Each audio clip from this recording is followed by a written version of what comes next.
En esta semana del Ministerio de la Familia estamos enseñando un valor cada día.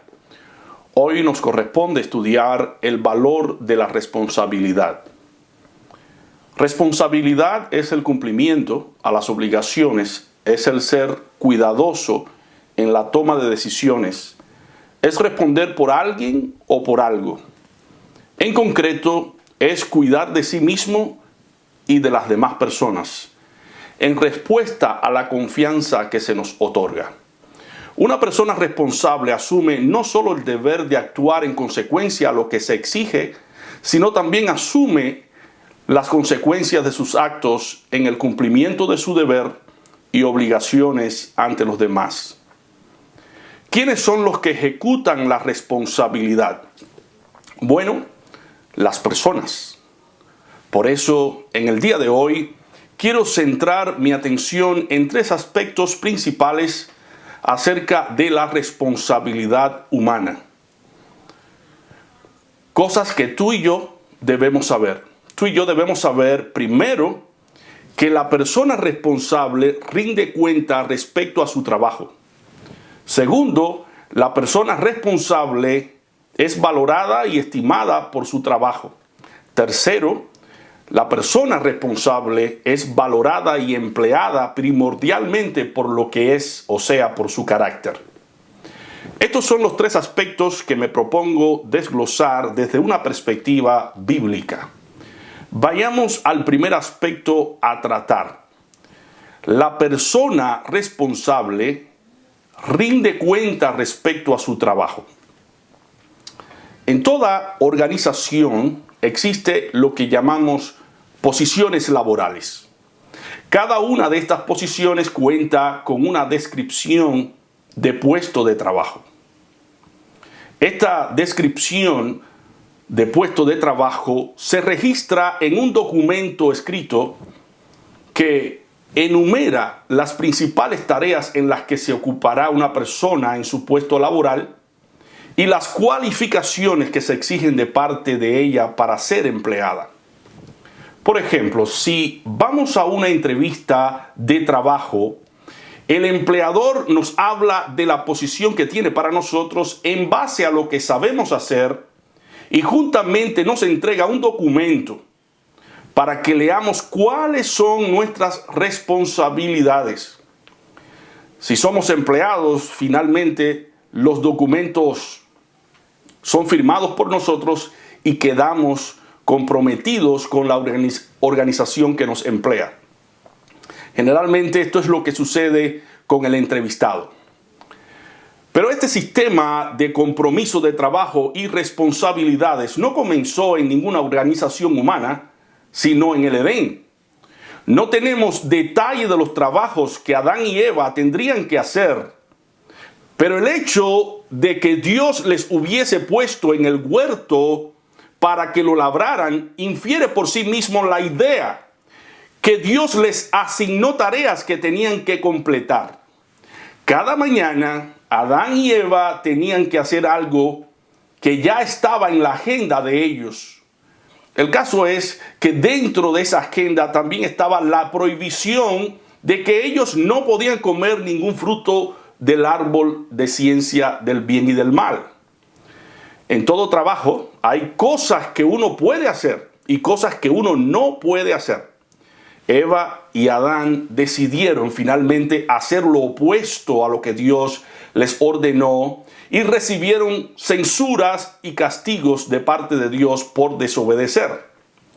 Dice la Escritura que oyendo ellos la voz de Jehová Dios que se paseaba en el huerto, al aire del día se escondieron de la presencia de Jehová Dios entre los árboles del huerto.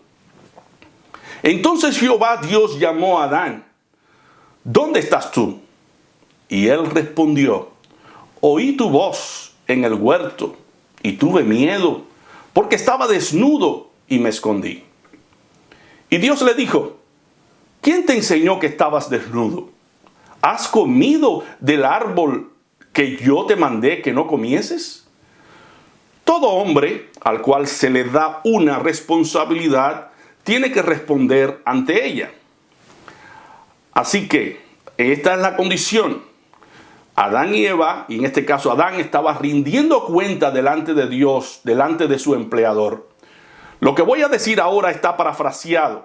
La respuesta de Adán no se hizo esperar. La mujer que me diste por compañera, esa mujer que me diste, me dio del árbol prohibido y yo comí. Sí, pero Adán, tú sabías que no debías comer del fruto prohibido.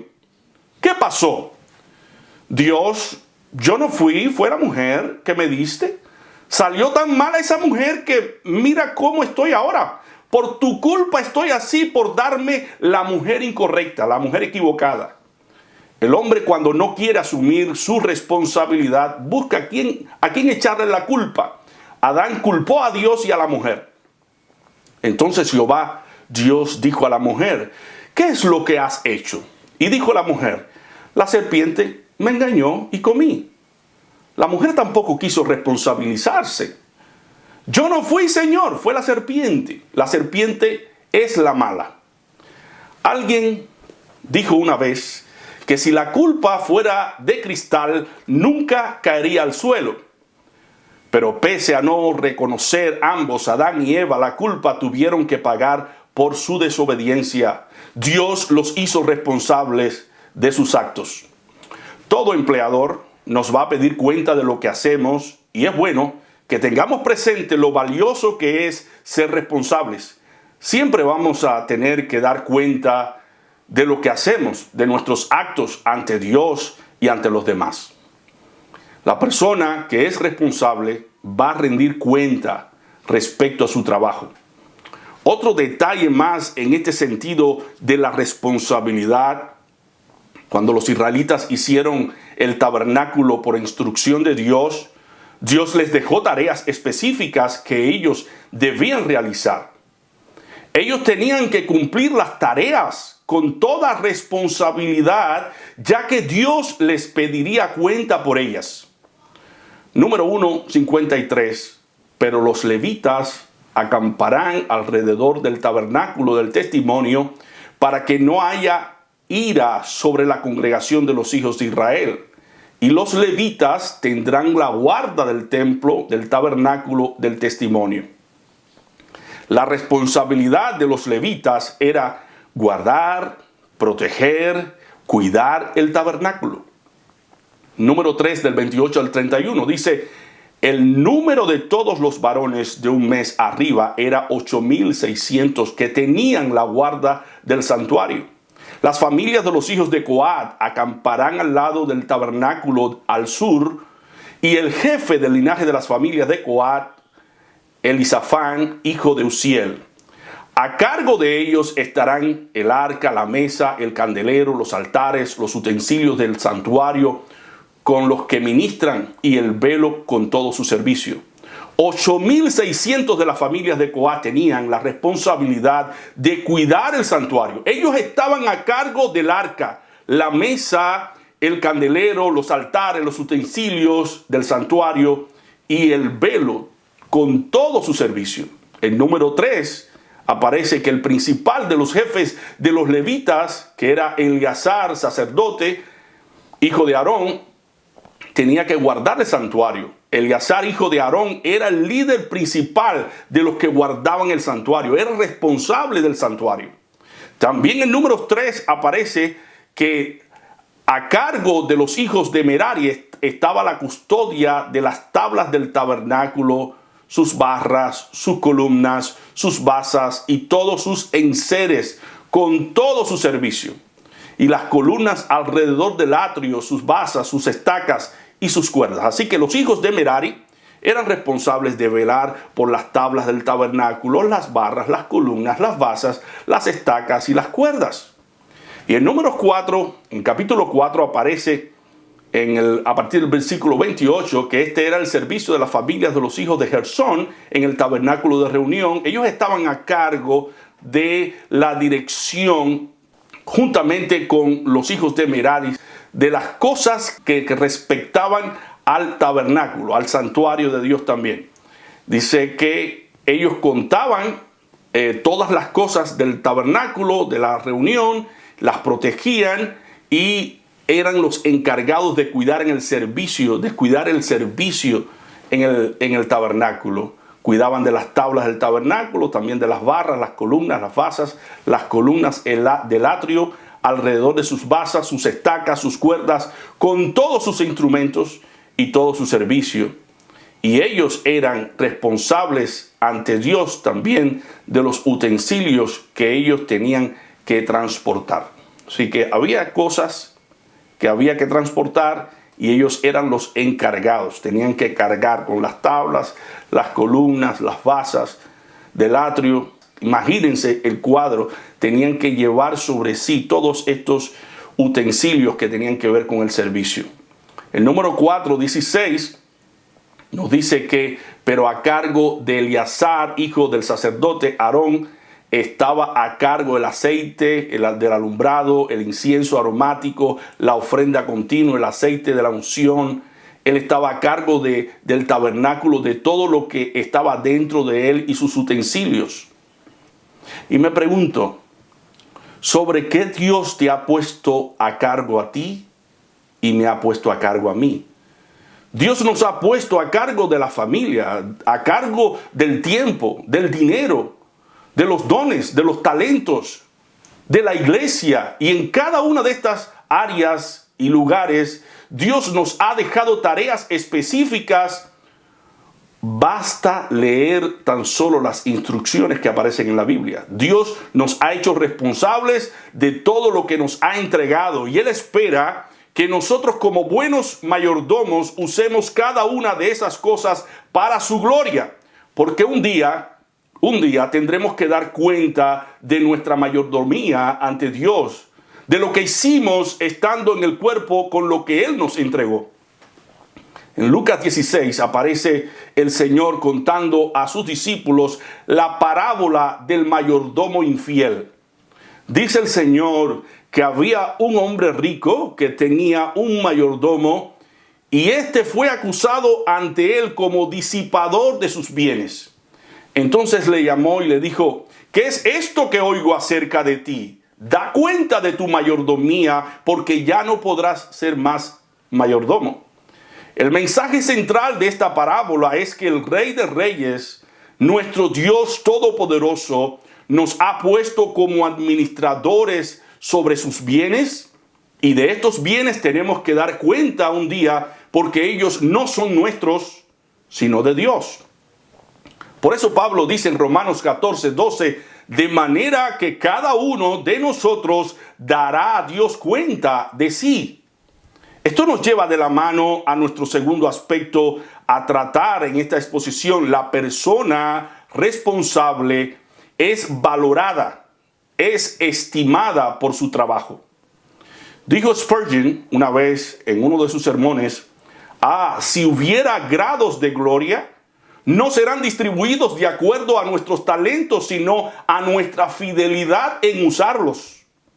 El valor que cada persona tiene es proporcional con lo que ella hace y su manera de comportarse. Las personas viven conforme a sus valores. Hay mucho valor detrás de una persona pura, íntegra, honesta, decente, prudente, amorosa, detrás de una persona respetuosa. Cuando una persona practica estos valores, es valorada y estimada por ellos.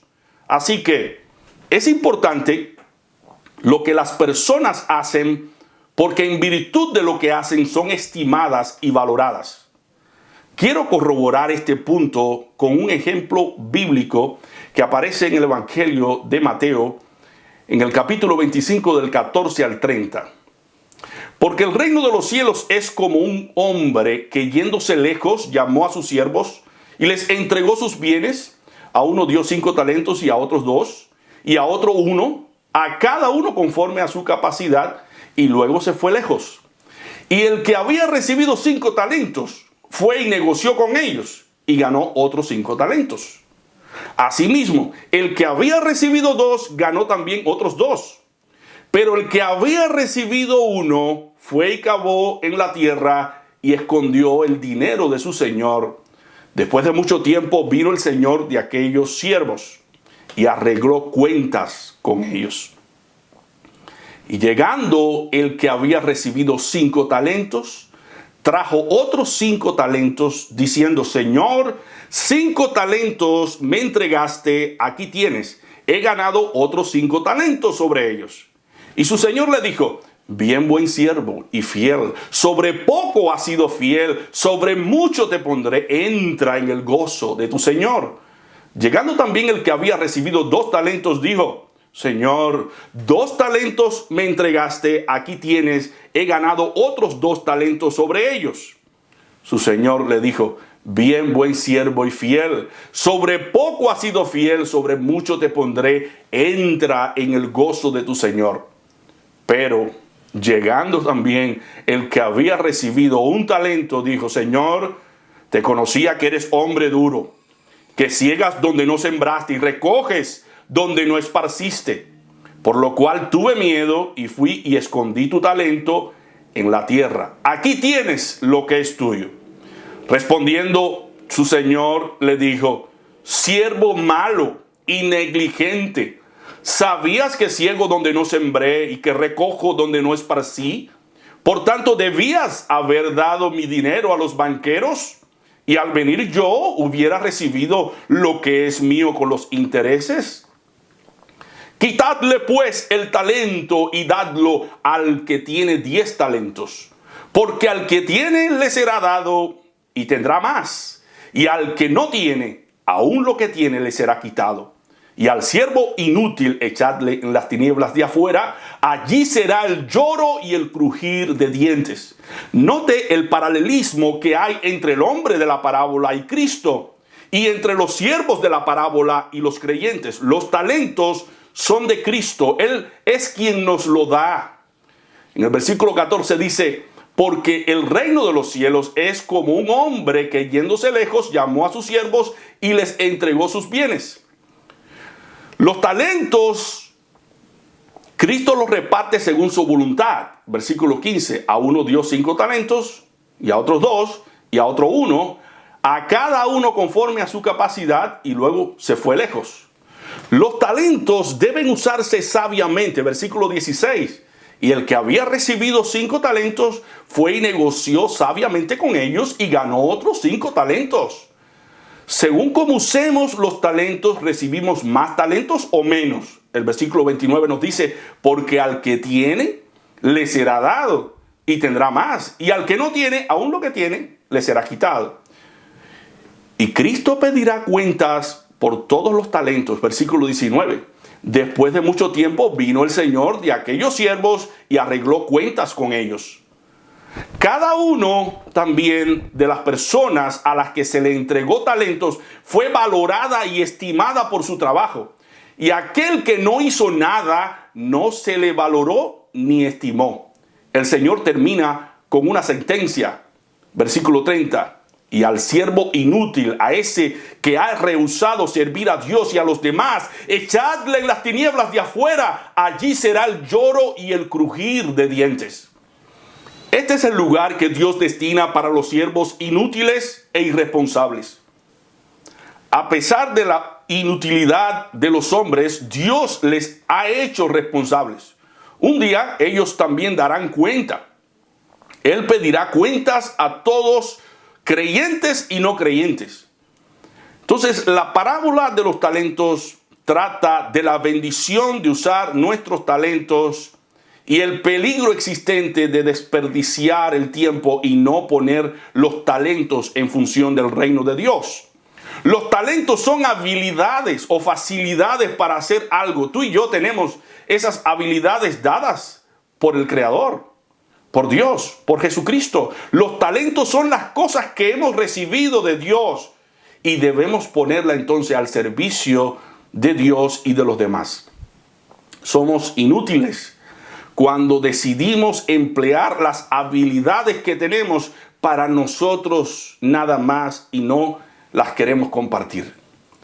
El talento es todo aquello que hemos recibido conforme a nuestra personalidad. Tú y yo tenemos cualificaciones especiales, características especiales que nadie más las tiene.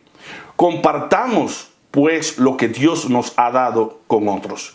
El hombre que se fue lejos que se fue de viaje, representa al Hijo de Dios. Él se fue, pero va a regresar por segunda vez, ya no como Salvador, sino como juez. Y cuando venga como juez, va a pedir cuentas de todas las cosas que Él puso a nuestra disposición. Los siervos entonces representan a los creyentes y a los no creyentes con diferentes grados de responsabilidades. La fidelidad es la cualidad requerida para ejercer los talentos. Debemos ser fieles, hermanos, en usar nuestros talentos para la gloria de Dios y el beneficio de los demás. Eso es granjear con el talento. Y si granjeamos con nuestros talentos, Dios nos va a dar más talentos. Y si escondemos el talento, Dios nos lo quitará para dárselo a aquel que tiene más talentos, porque las personas son valoradas y estimadas finalmente por su fidelidad. La persona irresponsable no tiene lugar en el reino de Dios. Adán y Eva fueron expulsados por su irresponsabilidad, por su negligencia. Entonces, si quieres tú ser valorado y estimado por Dios, tienes que sacar el talento. Dios te va a valorar en base al uso de tu talento. Pablo en 1 Corintios 3:8 dice, y el que planta y el que riega son una misma cosa, aunque cada uno recibirá su recompensa conforme a su labor. O sea, no podemos recostarnos al hermano o a la hermana y decir, yo no voy a hacer nada por el reino de Dios, porque cada uno recibirá su recompensa en virtud de su labor, conforme a su labor. Cuidado, hermano, porque podemos ser severamente castigados al ser negligentes en el puesto de trabajo donde Dios nos ha colocado. La calificación que recibió el siervo que no granjeó con su talento fue mala. Dios puso figurativamente un 0 grandísimo en su examen. Pero además de ese 0, también puso las palabras, este hombre es un siervo inútil, malo y negligente. Por eso, en tercer lugar, la persona responsable es valorada y empleada primordialmente por lo que es, o sea, por su carácter. El siervo de la parábola que no quiso usar su talento, no lo usó porque era malo, inútil y negligente. Ese era su carácter, porque actuó en consecuencia a él. El ser malo y negligente afecta a todo empleado que trabaje en cualquier organización. Un empleado malo que no hace el trabajo que debe hacer finalmente es expulsado por su empleador y no tiene otra oportunidad para ser empleado en ninguna otra parte. Entonces, la irresponsabilidad no es premiada en una organización honorable, sino la responsabilidad. La carta de recomendación de una persona es ella misma. Cada persona finalmente es valorada por lo que es. El carácter es lo más importante de una persona. Fíjense si es así, que cuando usted va a una entrevista, su empleador le hace varias preguntas personales y le pone varios escenarios de ejemplos en los que usted tiene que tomar decisiones y contestar preguntas. Las preguntas que usted debe responder están alineadas, asociadas con el carácter. Por la respuesta que usted da a su empleador sabe si usted es un hombre pendenciero, si le gusta crear conflictos, si es una persona pacífica, colaboradora, si es una persona respetuosa, obediente, o una persona terca, prepotente, orgullosa, que quiere hacer las cosas a su manera y no le gusta someterse. El empleador sabe por las respuestas que usted da si usted es una persona de buen humor, de sentido de buen humor o no, y si tiene dificultades para manejar objetivamente los conflictos que suelen armarse en los trabajos por los chismes, las injusticias, las desvalorizaciones, etc. Entonces, un empleador sabio entre muchos candidatos va a escoger entre ellos aquel que tenga un buen carácter, aparte de tener los conocimientos que le cualifican para la posición a la que es llamado. Porque a los empleadores les gusta tener personas limpias, organizadas, trabajadoras, de palabras, cumplidoras, pacíficas, de buen humor, leales, honestas, ya que cada una de estas características van a garantizar que las cosas funcionen bien en la organización. Un empleador no buscará solo a personas que hagan bien su trabajo, sino a personas que cuiden su negocio y que representen bien los intereses de la organización. Los empleadores necesitan personas de buen carácter. Así que las personas responsables siempre van a ser valoradas y empleadas finalmente por lo que ellas son. Y aquí se antepone la pregunta. Hermano, ¿cómo usted está creciendo en el carácter de Cristo? Porque el carácter de Cristo es nuestra carta de recomendación. A medida que usted y yo crecemos en ese carácter, más Dios nos va a usar. Más Dios nos pondrá en un lugar, en una posición, porque tenemos un buen carácter. En caso que no tengamos un buen carácter, de nada valen los títulos universitarios, lo que nosotros poseamos, porque lo que determina es lo que nosotros somos. Más importante es el carácter que lo que hacemos, porque el carácter es lo que va a determinar la manera en que vamos a trabajar en el reino de Dios. Dios quiere usarnos en su iglesia, hay muchas posiciones abiertas, pero Dios no lo hará si no poseemos el carácter de Cristo, o al menos nos comprometemos en cultivar día a día ese carácter. Romanos 8:29 dice, porque a los que antes conoció, también los predestinó para que fuesen hechos conforme a la imagen de su Hijo, para que Él sea el primogénito entre muchos hermanos. El propósito predeterminado de Dios es que seamos como su Hijo Jesucristo, que reflejemos su conducta, su imagen, su carácter. Dios desea quitar de nosotros todo lo que no se parezca a Cristo, para que Él sea el primogénito entre muchos hermanos. O sea, el único modelo a seguir y a imitar. El carácter de Dios nos hace prosperar del modo en que prosperó José en la casa de Potifar, en la cárcel. Dice Génesis 39 del 1 al 4. Llevado pues José a Egipto, Potifar, oficial de Faraón, capitán de la guardia, varón egipcio, lo compró de los ismaelitas que lo habían llevado allá. Mas Jehová estaba con José y fue varón próspero y estaba en la casa de su amo el egipcio. Y vio su amo que Jehová estaba con él, que José reflejaba el carácter de Jehová y que todo lo que él hacía, Jehová lo prosperaba, lo hacía prosperar en su mano. Así halló José gracia en sus ojos y le servía, y él le hizo mayordomo de su casa y entregó en su poder todo lo que tenía.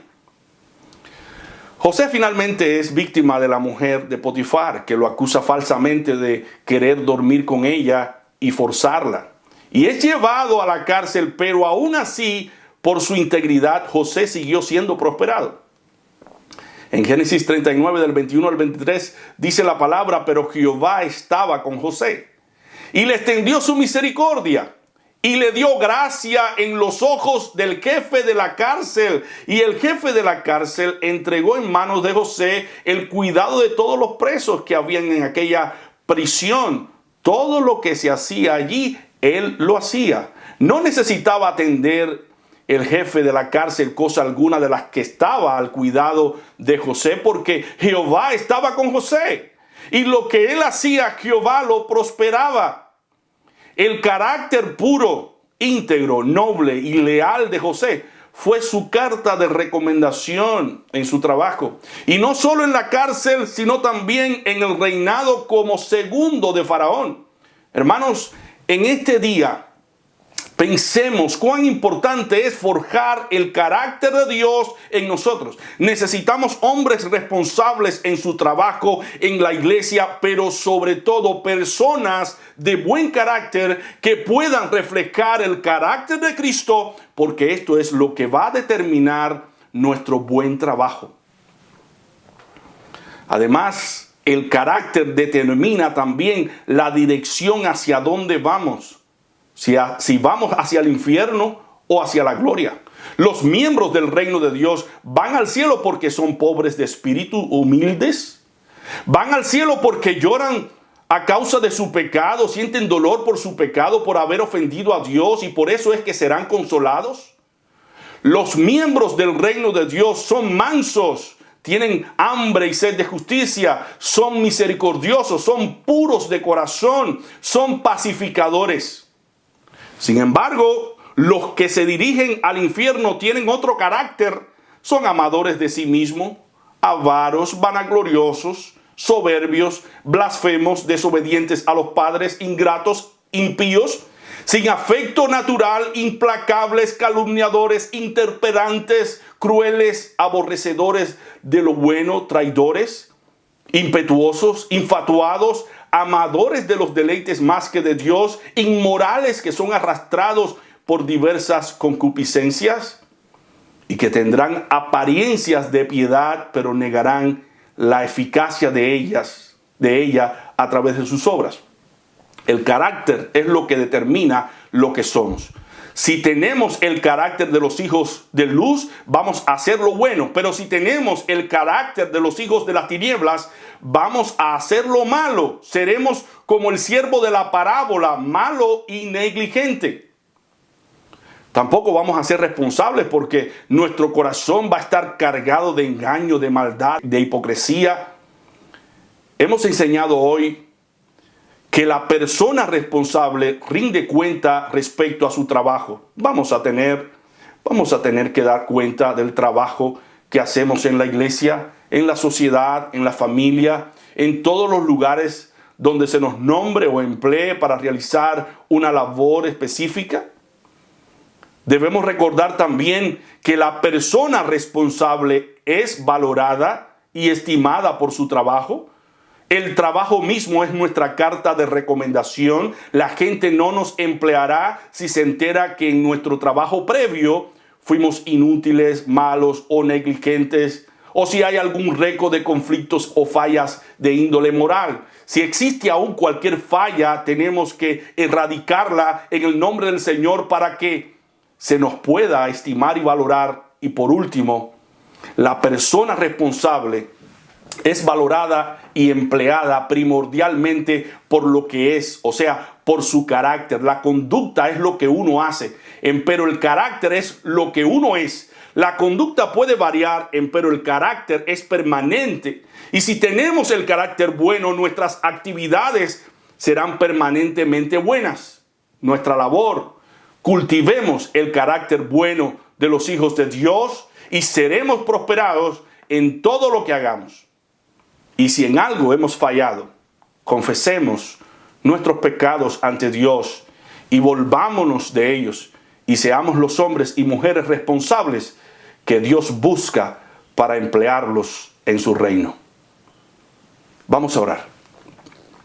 Amante y tierno Padre Celestial, Dios del cielo y de la tierra, vengo delante de ti humillado y arrepentido de todos mis pecados. Te doy gracias, Padre, porque en esta semana de la familia estamos compartiendo valores bíblicos, valores que tú nos has dejado en tu palabra, para que nosotros seamos un reflejo, una imagen de tu Hijo Jesucristo en la tierra, el cual nos dejó ejemplo para que nosotros sigamos sus pisadas.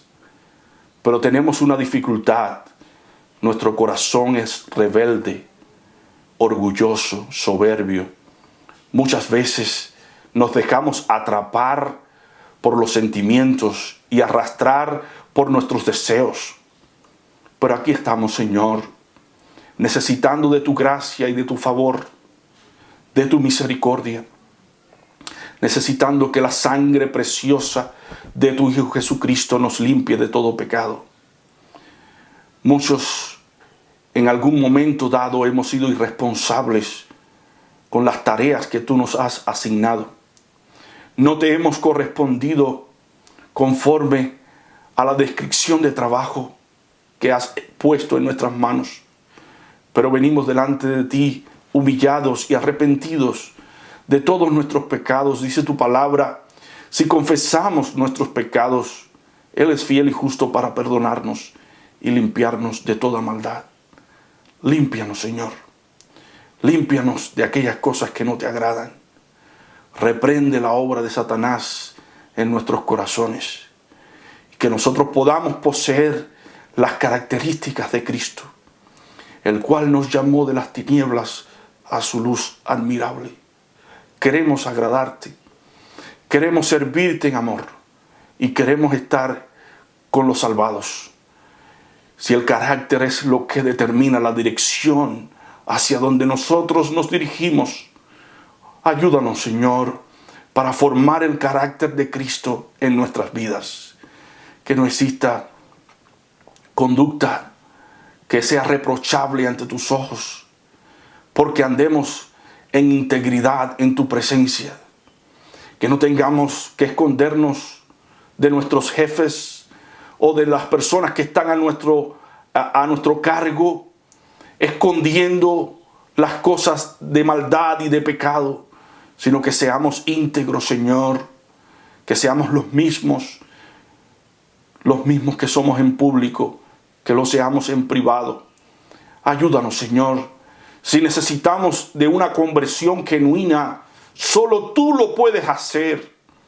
Solo tú lo puedes hacer y te pedimos, Señor, que nos conviertas a ti y que nos entreguemos de corazón y que nuestro trabajo y nuestra militancia y nuestra perseverancia no resulte vana, porque al final tú nos traiga a condenación por haber sido siervos inútiles, negligentes, que no cumplimos con nuestra labor. Oh Señor, tú nos has dado talentos, dones, pero si hay alguna rebeldía en nosotros que se oponga a usar esos talentos porque no queremos usarlos por distintas cuestiones, oh Señor, reprende la obra de Satanás en nosotros y haznos siervos dóciles que hagan tu voluntad. Te necesitamos, Señor. Presentamos delante de ti a las familias de la iglesia, con sus problemas, con sus cargas, con sus dificultades. Aquellos que se han apartado de ti, aquellos, Señor, que no han podido perseverar por distintas razones, y aquellos que se han descuidado y ahora están debilitados espiritualmente, tenlos en cuenta, Señor, donde quiera que estén, y hazlos retornar antes que sea demasiado tarde. Y a nosotros que estamos todavía aquí en tus caminos, permítenos estar asidos de tu mano todos los días, no creyéndonos fuertes, sino dependientes de ti, dependientes de tu gracia, para crecer en amor, para crecer en humildad, para crecer en mansedumbre, para crecer en ese espíritu pacífico que siembra la paz en lugar de la discordia. Quita, Señor, todos los malos sentimientos de nuestro corazón, como ira, engaño, maldad, toda inmoralidad, todo pecado, sea reprendido en el nombre de Jesucristo, oh Señor, y seamos liberados de todas las cadenas adictivas hacia el pecado. Oh Señor, llévanos de tu mano, como tú sabes hacerlo, como los padres llevan a sus hijos de la mano, así llévanos tú también de la mano y guíanos hacia el lugar eterno. Oh Señor, ayúdanos, bendice a tu iglesia, bendice a todas las familias y haznos siempre practicar este valor que es el valor de la responsabilidad. Seamos responsables en nuestro hogar, en la iglesia, en el trabajo, en todo lugar donde estemos. Seamos un reflejo de tu gloria. Todo te lo pedimos, Padre, en el nombre de tu Hijo Jesucristo. Amén. Amén.